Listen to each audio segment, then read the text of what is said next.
Did I ever tell you guys about how my buddy got a free house in Japan? This guy was a severe alcoholic, like show up to school, teach his kids drunk kind of thing. Anytime we'd have meetings, he'd show up drunk. You know, he'd have a thermos, he'd have a little Jack and Coke. He would just be drunk everywhere. But the thing is, this motherfucking guy was the best goddamn teacher. Now, I like to think I was a pretty good teacher, okay? His kids loved him.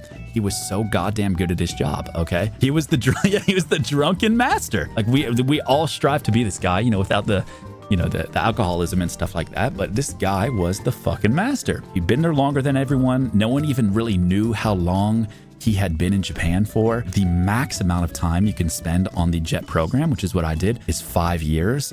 Some people thought he'd been there for 10. He looked like he could be 30 or 13. He had one of those like baby faces, but also like kind of ran down by alcohol and just like, you know, so many summers in Japan. So he was just kind of an enigma, but he was really nice. He was a little bit like kind of quiet, standoffish at the first time I ever met him. Kind of one of those things where like, you know, you show him respect and then he'll be a friend for life. A little standoffish. Maybe he's been hurt by people before. He was one of the sweetest guys. He would do this thing where he would go to people's houses and he would show up like if there was a party or they invited him over. This is one of the craziest. I still can't wrap my head around this. He would begin to clean your entire apartments while you're hanging out. He wouldn't ask. He would just start and clean your entire apartments. He would wipe the windows. He would start sweeping. He would start organize things for you. Not in like an invasive way. I know that sounds really weird. Like it's, yo, don't touch my shit. But he was so like elegant about it, where like he would just like start talking and then like slowly just clean things. And before you know it, it was almost like a magician, like a practical effects magician where like, you know, they grab your wrist and before you know it, they're wearing your watch. He'd be telling you, you know, his teaching techniques. And before you know it, you know, you could see out your windows again, you know, it would just sneak up on you.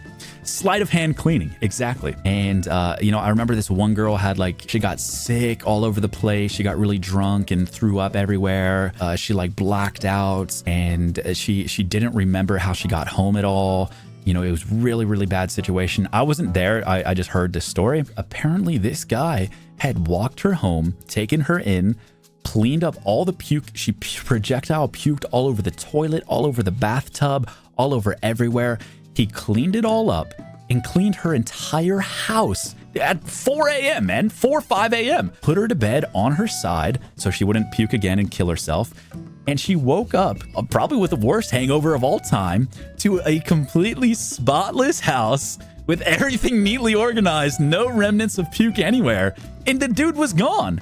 Like, so not on some any creep shit or any like weird, you know, like take advantage of a drunk girl shit at all. Like never had that vibe or anything from that guy ever. It was kind of like a eunuch, you know, there's no like sexual deviancy or weirdness to this guy at all. She just woke up and it's like, dude, what the fuck? What happened? And then, you know, he had told someone like, oh yeah, I just took her home and just, yeah, like, you know, cleaned up a little bit. And so she found out and like, yeah, you know, it just like, you know, she thanked him and stuff. So he kind of got that reputation for just being a weird, eccentric guy who just helps people.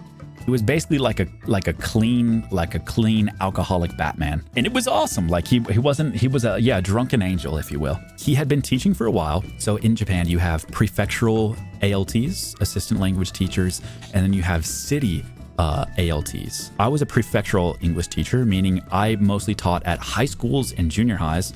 And then the city schools are mostly elementary school and junior highs. So he was like an elementary school teacher. And dude, the kids loved him. And a big reason why everyone really liked him was because he took the time to learn Japanese to a very native level, to the point where he spoke in the local dialect at all times.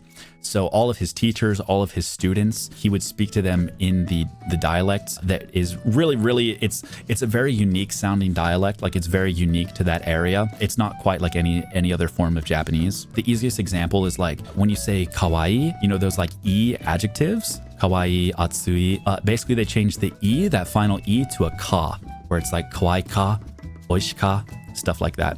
So kind of like the Osaka Kansai Ben, but totally different. It's the same in that it's a distinct dialect, but the functions of the dialect are completely different. He really took a lot of time to learn the language and just be a part of the culture. So he did the same shit for his teachers. So like if he got invited to a party, a locals party or something like that, he'd do the same shit. And you know what? They loved it, dude. He'd clean their house. He'd treat everyone with the same respect that he treated us with, and he was just a good guy. Now, he was such a good guy, and he was so good at his job that the city, this is not allowed, by the way. This is completely against the jet rules. Like, this is not supposed to happen. You're supposed to go on the jet program 5 years, and then you fuck off back to whatever country you're from, okay? The people from the city basically said, fuck the rules. We are hiring this guy directly, and they gave him a free house. And you want to know why they gave him this free house? Is because this motherfucker, we didn't know about this at the time, but we figured it out. This motherfucker would go, after he would go out drinking with people or like go hang out with people, he illegally broke into this house and would clean up. It was a completely abandoned house in the middle of nowhere. All the windows were smashed. There was plants growing on the inside. He would break into this house illegally, mind you, and clean it from the inside out. He was renovating the house illegally in the middle of the night for years. The city's school board of education found out and gave him the house for free. And I'm pretty sure he just still lives there, man. They didn't give a fuck at all. So the moral of the story is get addicted to alcohol, learn a second language, and invade an abandoned home. And you will live your wildest, Japanese countryside life. It was, there's not really a story like it, man. He did so many things wrong, but it just worked out somehow.